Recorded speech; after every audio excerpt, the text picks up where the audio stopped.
So yeah, so I just wanted to just say a few words about Osadha. I've known Osadha since 1999 when I first met him in Cambridge, and he'd just been ordained just that year. Actually, himself and Pavara were ordained at Gukuloka, which is where Vara Bandhu, ex Declan, and Prasanna Deva, ex Kevin, are right now. Um, and yeah, Osadha's name means something like, well, it means that it's the name of the morning star, and it's associated with healing. And I've spent quite a bit of time in different contexts actually with Osadha. We used to live together, and we also used to work together. And um, I just wanted to point out one quality, I suppose, and there's always a sort of certain kind of smoothness with Osadha. He just kind of gets on with life in a very methodical kind of way. I was thinking of that in the Tiratna Vandana. We heard the Buddha Vandana the other day, where the qualities of the Buddha are enumerated, and in the Sangha Vandana, where the qualities of the Sangha are enumerated. One of them is methodically proceeding, that the hearers of the richly endowed one, the disciples of the Buddha, methodically proceed. And I was thinking also it's a good example of somebody who proceeds methodically. And I've seen that both in Cambridge, working away, selling wind chimes and other assorted giftware, both, both, in in a kind of trade show kind of context, also over the phone and also on vans as well. And I was always just struck. He never got in a flap. There was never any drama. He just used to kind of methodically kind of get on with the next thing that needed to be doing. And I really was impressed by that. Maybe slightly even envious even of that quality of evenness. And as well as that, well, actually, I'd say as well, my senses. I'm not as intimately involved with Osa's life as I used to be, but my sense is that that sort of quality is continuing in his life where he now lives with his family, his partner, his two kids. So that's very much the impression I get. So anyway, as well as that, he's got a kind of perspective. He seems to have a kind of reflective current that kind of runs alongside what he's doing. And particularly in the last few years, he's got an extremely well, the only word is probably fascinated with the Lakshanas and how they can be seen in life and experience. So I thought he'd be a really good person to talk on this theme of the Lakshanas in daily life. So without further ado, I'll hand over to you, Osadha, and look forward to hearing what you've got to say this morning. Great. Thank you very much, Nyanadara. You obviously never saw me trying to negotiate the inner ring road in Birmingham on a Friday afternoon. But anyway, I won't bring that up. You're right, I didn't say that. Probably a bit. Thing too. So I'll talk for maybe 20 minutes, half an hour, something like that. So it won't be very long.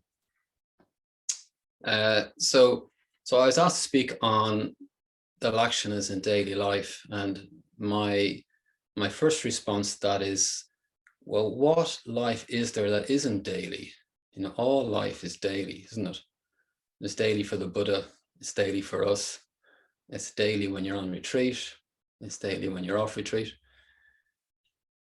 But of course, I know what the title means. It means when we're back off retreat and we're back in the midst of our daily lives, our day-to-day lives, going about our, what we do, working, bringing up kids, dropping them to school, all those things.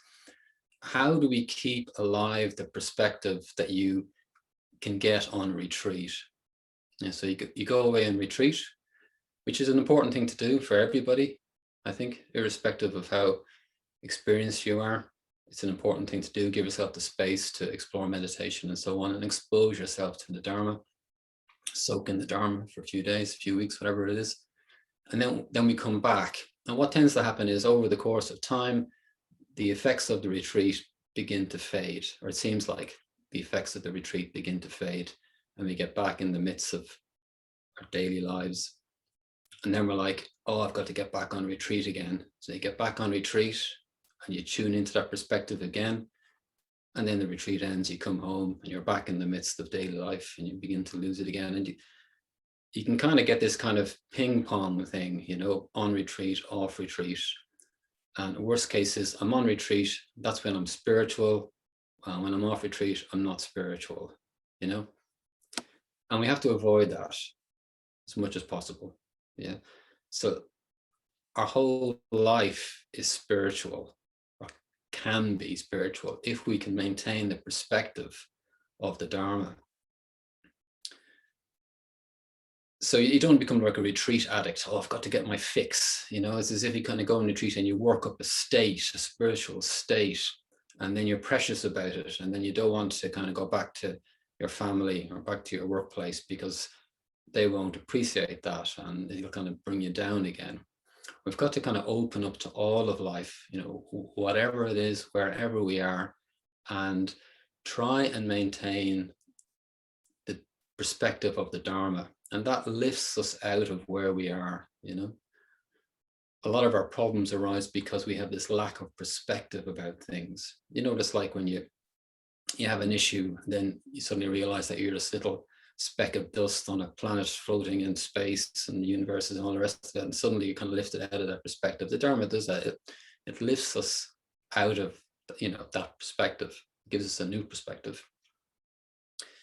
So we have this thing where we tune into the Dharma and then we forget, you know, and our job is to remember. You know, that's what mindfulness means, to remember. And it's interesting is, well, why do we forget? You know, you can have such a positive experience on retreat or even one single meditation where you get a glimpse of something and then you can forget it. And the question is, well, why do we forget? And I think we forget because we have this habit of ignorance. Yeah. So ignorance might seem like a really strong word, as if, you know, being called ignorant is like a real insult, but ignorance in the sense of just not knowing, misperceiving what's going on. So we misperceive, we misinterpret experience. And because we misinterpret it, we suffer. And because we don't realize that we're misperceiving reality, we just perpetually suffer. It doesn't mean that all of life is miserable. You know, there's ups and downs and all the rest of it, but there's just this kind of like, it's like a little stone in your shoe, you know, it's just kind of, it's there. Just this little suffering, this dis-ease, you know, it's not quite right. So because we don't know how things are, we suffer, or because we ignore how things are, because we ignore the reality of the Lakshanas, for instance. So ignorance in the sense of to ignore. It's like we just ignore reality and we want to go with my version of reality, yeah, which isn't in accordance with how things are, and therefore we suffer. There's a lovely expression from Schopenhauer. He talks about the original disposition of the mind. It's as if when we're born, we have this seed of ignorance within us, so to speak. We have the seed of ignorance within us that gets, if you like, activated or cultivated by the world around us, society around us, with kind of teaches us concepts and says, you know, this is a car, you know, to a young child, that is a car, that is a tree, that is you. You know, we kind of fix our experience with these concepts. And they're just labels, but we mistake the label for the real thing. Eckhart Tolle has this thing about, you know, if a child says to you, pointing to a tree, the child says to you, oh, you know, what is that? Instead of saying, that is a tree, you say, that is called a tree. I think it's completely impractical for kids, but you kind of get what he's getting at. You know, don't try and fix things with these concepts and these labels. And that's what we do, you know, and we suffer as a result. So we have this kind of original disposition of the mind. Yeah. So all the society, education system and so on, how we're brought up, it's all about kind of me in here, being separate from everything else, and I've got to, work and make this life work for me, make samsara, as we would call it, Buddhism, make that work for me. And it never does. It never does. So we suffer, and then according to the teaching of the Buddha, we just go round and round and round in this suffering until we can finally wake up to what's actually going on. So we talk about conditioned existence, which is the experience of dukkha, the experience of suffering, the experience of not knowing. And we talk about unconditioned existence, which is what the Buddha was pointing to and saying, well, this actually is your true nature. This is who you really are. This is your truer nature. And it's not that conditioned existence is this place where we are now. Samsara is like a place, and nirvana, unconditioned existence, is a place over there, and we have to kind of go from here to over there. As a metaphor, you could say it's a bit like that. It's a journey to take, but you have to be very careful, because then what happens is you look at your ordinary day-to-day life, daily life, and you think, this isn't spiritual. I need to be on retreat, or I need to be living in Tibet, or whatever it is, to really lead a spiritual life. That is not what happens. I mean, if you believe that the spiritual life is always lived somewhere else, you'll never get what the Buddha was pointing to. It's really, really important. And it's so easy to fall into that trap of thinking spiritual life is only when I'm on retreat, or only when I meditate, and when I don't do these things, I'm not being spiritual. Okay. So samsara, as I said, it's not a place. It literally means something like to wander. So it's more of a verb than a noun, to wander. So it's like we wander from lifetime to lifetime in ignorance, in not knowing what's going on, in misperceiving experiences, misperceiving appearances. And every step we take in ignorance creates a world of suffering, the world of what we call samsara. Our task is to extinguish the craving that fuels this ignorance. So nirvana means something like to blow out. It extinguishes the fire of craving. So craving is this kind of constantly pulling and pushing at things, trying to make things work for us, pushing away the things that we don't like, or the things that seem to threaten us, and drawing towards things that we like, things that support us. And we're constantly pushing and pulling at experience, at appearances, at creating suffering for ourselves. So our task is to extinguish this craving, this fire that's constantly burning. And it's a bit like, I have this recollection from a Christmas a few years ago. My mother, with three of her grandchildren standing around her, and she had a box of chocolates open, and she'd given each of them a chocolate each. And my niece, who was probably 5 or 6 at the time, I just remember looking at her, and she had a chocolate, stuffed in her mouth, eating it, and her eyes were just wide open, staring at the box. So eating one, but thinking about the next one, So craving is such that it doesn't even allow you to enjoy the experiences that you're craving after, because as soon as you get it, it's constantly saying, no, the next one. That's when the real happiness will be found. And it just goes on and on and on and on. And that craving will never be satisfied on its own terms. Yeah. No amount of chocolate is going to get rid of that craving, as we've all probably realized painfully, You need to kind of, as it were, go to a higher level where that craving, pushing and pulling experience doesn't exist. And that's what the Buddha was pointing to. So we talk about conditioned existence, and we talk about unconditioned existence. Conditioned existence, if you like, is existence that is conditioned by ignorance, existence that is conditioned by not knowing, by misperceiving what's going on. So it's a bit like you've got yellow tinted sunglasses on, and your experience, your visual experience, is conditioned by the yellow lenses on the glasses. Yeah? And when you take off the glasses, your experience is no longer conditioned by them. It is unconditioned. That's just an image. So if you like, we've got to remove the filters of ignorance that allow experience to be as it is, without constantly trying to push and pull at it, without misperceiving it, without trying to fix it in any way. Allow it to be exactly as it is. And the Lakshanas are, as Dharma was saying yesterday, gateways to the unconditioned. Remember, the unconditioned is not a place that we go to, but these are just metaphors. That's really important. But they're little clues that tell us that reality as it appears to us is not, not the full thing. It's not the real deal. There is an unborn and unmade and unbecome and uncompounded that the Buddha was adamant about. There is an unconditioned, and it is available to us if we know how to look for it. Yeah? If we stop chasing after appearances and stop chasing, trying to make everything work for us. The worst thing that you can do spiritually is, or the worst thing that can happen to you spiritually, is that everything goes your way, and you kind of think, well, this life is not too bad after all. Things seem to be going my way. Inevitably, you'll die, so it kind of ends in failure at some point.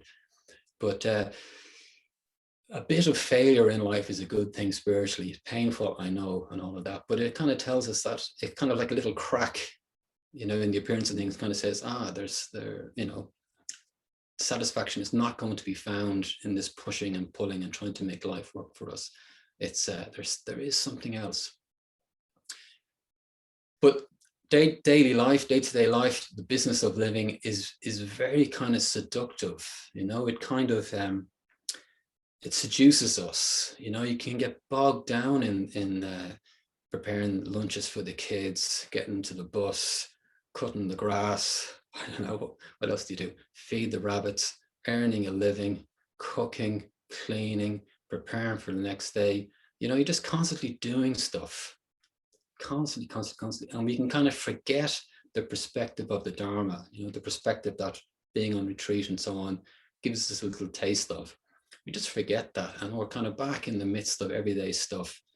And it's like, in those kind of moments, you kind of think, the perspective of the Dharma doesn't matter because I've got to get to the city center by 10 o'clock and the traffic is like this, etc., etc. You kind of just forget that perspective, and we're seduced by samsara. So we've got to find ways to remember the perspective of the Dharma throughout our daily lives. Unfortunately, I don't have a magic pill. We just have to keep doing it, so doing all the things that, you'd normally hear: meditating, going on retreat, being with other people who support your values, etc., all of that. But there's something else you can do, which I've been experimenting with lately, and I find it really helpful. And it is very, very simple, but it's quite surprising the effect that it has. And that is, you take something. So I took my watch and put my watch on, but I leave it on quite loosely. So it's on my wrist quite loosely, but it's not so loose that it's kind of falling off and it's driving me mad. But what happens is, I go about my day-to-day daily life, and every now and then I just notice the watch is loose. And I use that as a kind of reminder to say to me, don't get lost in appearances, remember the higher perspective. Yeah. So you can use it as a trigger for whatever you want. You can just, every time you notice the looseness of your watch, first you're like, oh, why is my watch loose? And you go, oh yeah, I remember now. And you can use it just to stop and do nothing for 20 seconds. Or you can remember a particular teaching of the Buddha, particular description of the awakened mind, whatever you find. But it's remarkable, what it does, So several times in a day. So you don't want something that will, bother you all the time, that it kind of loses its meaning, but just several times in the day, just kind of, my watch is loose. Oh yeah, don't get lost in appearances. You know, there is an unborn, an unmade, an unbecome, where none of your problems exist. You know, I find that really helpful. So if you want to experiment with that, it's remarkable what it does. It's remarkable what just a few seconds of turning towards the Dharma does in the midst of every day. And you can still carry on doing the lunches and bringing the kids to school and all those other things, but you've got a perspective, you know, and that changes how you experience everything. So the Lakshanas are one formulation of the Buddha's teaching, if you like, so that they're one of the fingers pointing to the moon. So you might have heard that metaphor before, that all the teachings are like fingers pointing to the moon. And the important thing is that you look to where the finger is pointing, the moon, not the finger itself. Yeah. So all the different teachings of the Buddha, they're just fingers pointing at the moon of awakening, the natural state, whatever you want to call it. You don't need to know every single one of them. You know, you read the Pali Canon and the stories of so-and-so met the Buddha and the Buddha said one sentence and that was enough for them to get something, you know, to have a turning about in their perspective. Yeah, so you don't have to study every single book and every single tradition because it's absolutely vast. You don't need a PhD in this. You just need to take something like the Lakshanas and reflect on it in your experience, So it's not enough just to know it intellectually. You have to kind of see where the finger is pointing or begin to explore where the finger is pointing. That's really important because it's easy to think, oh, I know what the Lakshanas are. Yeah, things are impermanent, insubstantial, unsatisfactory. Yeah, okay, what's next? But that is just a really, really superficial understanding. So it's a bit like when I first came along to the center, I was looking for the answer, you know, looking for the answer, meaning of life. It was as if somebody could just tell me what the answer is, everything would be okay. Like I had this maths puzzle. I didn't know what the answer to it was. So I just wanted somebody to tell me that the answer is 42, whatever it is. And then everything would be okay. But, you know, with maths puzzles, you can go to the back of the book and get the answer, you know. But I mean, it's just meaningless, isn't it? Because you need to know how the answer is derived. And the Dharma is exactly the same. You can get the answer on the beginner's Buddhism class, 3 Lakshanas, that's the answer. But you need to take that into your experience. You know, you need to not just understand it intellectually, but experience it, experience what it's pointing to. So try not to settle for superficial understandings, you know, and think, oh yeah, I know what that means. We've got to constantly keep looking deeper and deeper and deeper on where these things are pointing. And as Rob Burbia, who was an English Buddhist, he died a few years ago, he used to say, like, if you really understand, he was talking about Praticca Samuppada, which is another formulation of the Buddha's insight. If you really understand Praticca Samuppada, your mouth will fall out and hit the floor, you know. Not that your mouth falls out, but anyway, you get the idea. Your jaw will hit the floor. And with any of these teachings, in a way, that's what it's pointing towards. It's not just like, yeah, things are impermanent. Yeah, I get that. Yeah. You know, it's got to be experiential. So you've got to take these things into your experience, reflect on them in your experience, notice them in your experience. Now, I'll just quickly go through the 3 Lakshanas. There's loads I'd like to say, and I'm probably going to speak more than I said I would, but anyway, what the hell. Because it's easy to kind of get them wrong as a reflection, I think. And I know myself because I did this for years. So if you take impermanence, we say all things are impermanent. But there's a problem with that because the second Lakshana, insubstantiality, says that there are no things. So how can there be things that are impermanent if there are no things? Yeah. Does that make sense? So it's like, oh, what is the implication of impermanence? What is the implication of it?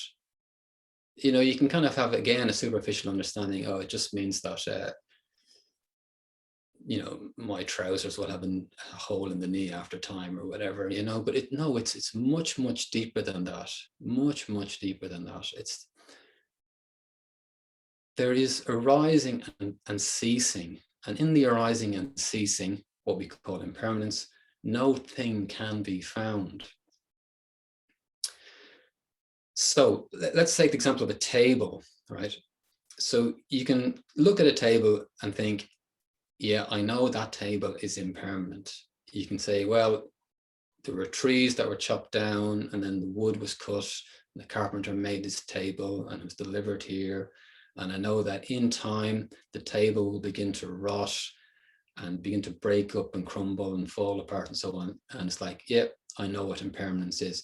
But that's just an idea. You know, in your experience as you're looking at the table, none of that actually exists. It's just an idea. It's just an idea. All you have in front of you is this thing that you call a table. It's not even a thing, right? There's an appearance, a shape somehow appearing, right? in this thing that we call reality.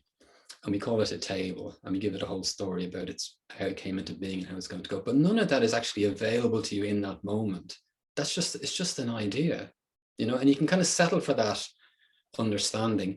And of course, that understanding is helpful as it begins to break down how we kind of believe that everything is somehow substantial and permanent. And you have to kind of look at it from a different way, I think. So instead of asking, can I see that things are impermanent? Ask, in experience, can permanence be found? So you ask the question in a different way. In experience, can permanence be found? It's a subtle difference, but I think it makes a huge difference. So instead of ending up with things that are somehow impermanent and we have an idea of how they came into existence and how they're going to go out of existence, we just ask, can permanence be found in the visual field? You know, what we see in the scene, is there permanence? You know, in what you hear, in the heard, is there permanence? Or what is there?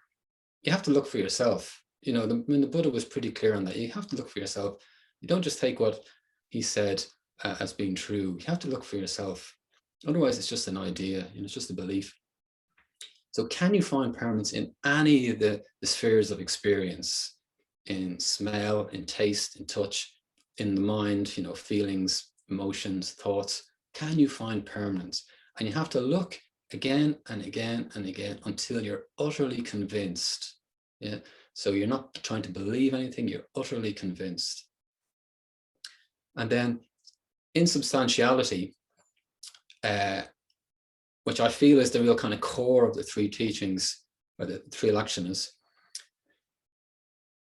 it's a really mysterious thing, you know.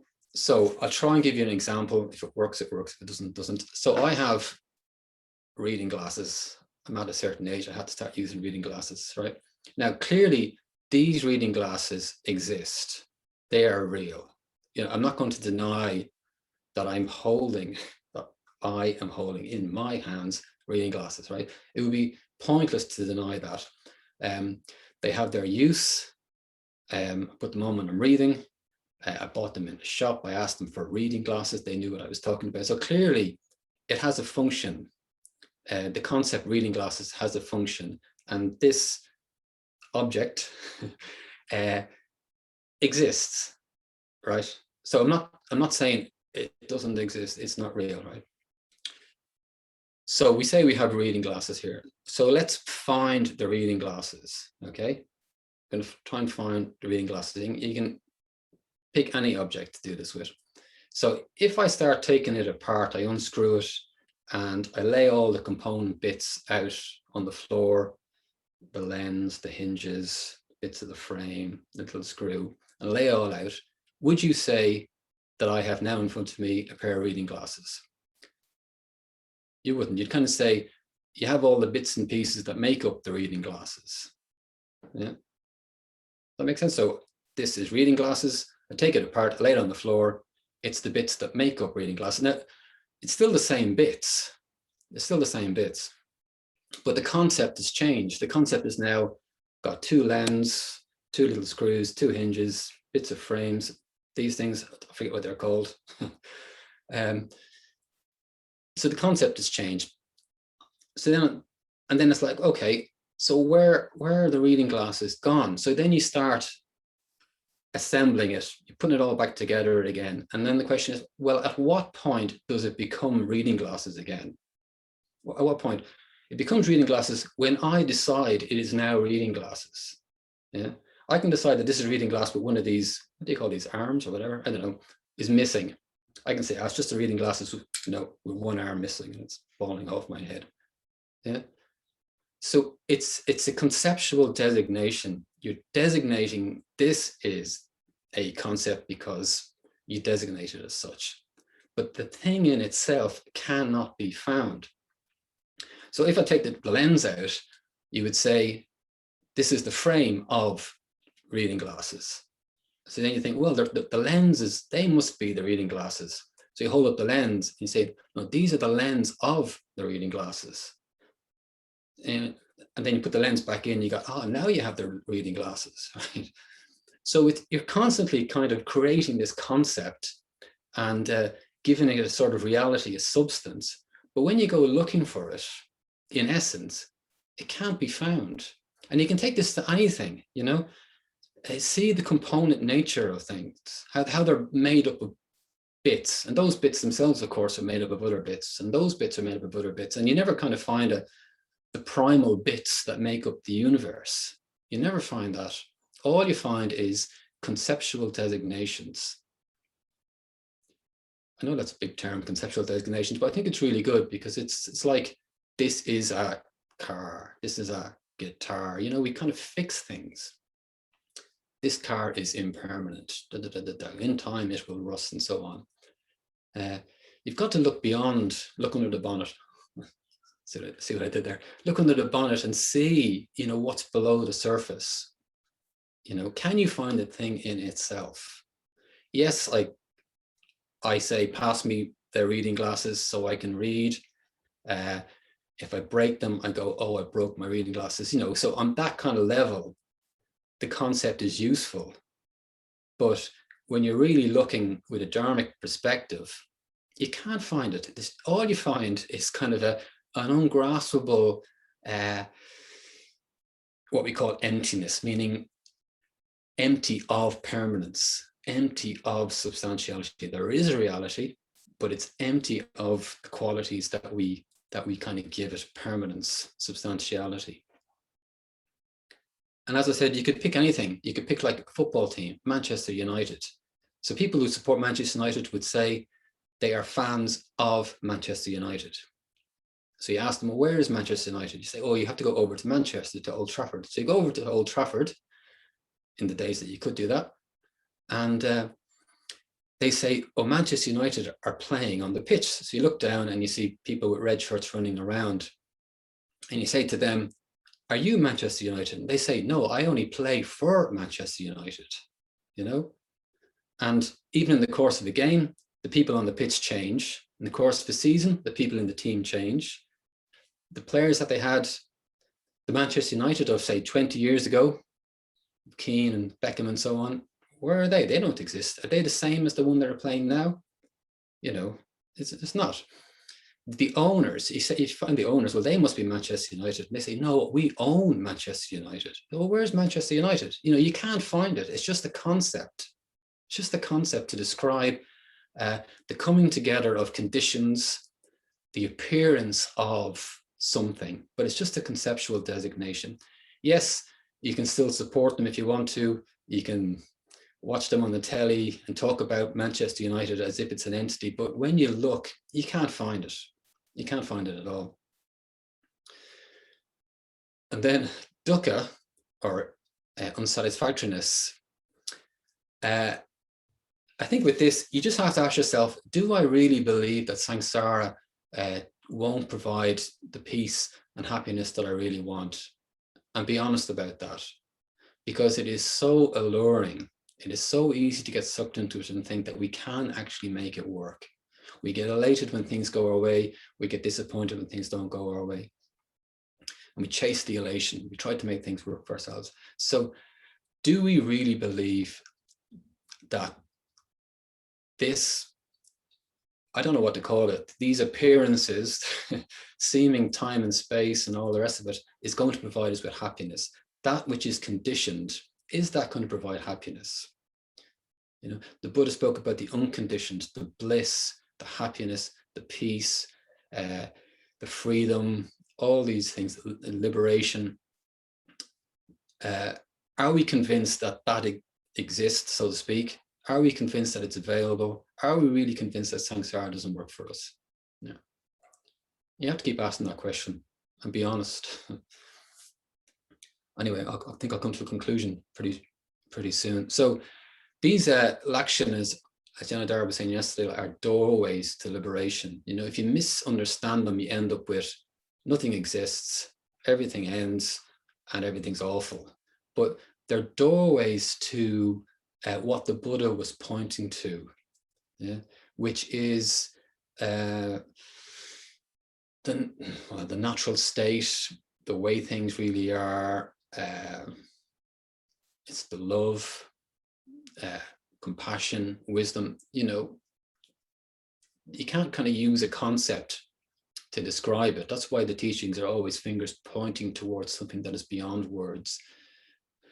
But it is available to us. We all have that potentiality. It's like a birthright. If you're alive, this is available to you, you know, as long as we don't kind of lose our way in the fog of samsara, you know, chasing after a happiness that is fleeting, you know, as long as we keep turning towards the Dharma. And you just got to keep turning towards the Dharma again and again and again and again, and stay in touch with people who provide support for that perspective. You know, get away on retreat when you can, but don't be despondent if you can't get away on retreat. Use the material of your life. There's so much material in our so-called daily lives. If we could just use it as sources of reflection, yeah, and they will become sources of inspiration. You know, look at how permanence can't be found, or can it? That's up to you to find out. You know, look at the compound nature of appearances. Can the glasses be found, etc., etc.? Can real happiness be found, you know, in eating chocolate or whatever it is? Can it really be found? What is your experience? And in time, the more we do it, a conviction begins to grow. You know, it's like we have this seed within us. That's why we're here. And we have to nurture that. And a conviction begins to grow. And not necessarily full enlightenment, but it's enough of a conviction that you begin to turn away from samsara, so to speak, and you turn more towards nirvana, so to speak. Yeah, you stop chasing after the illusion of happiness of samsara, and you turn towards the peace and liberation of nirvana. I think I'll leave it there. I think I've said enough.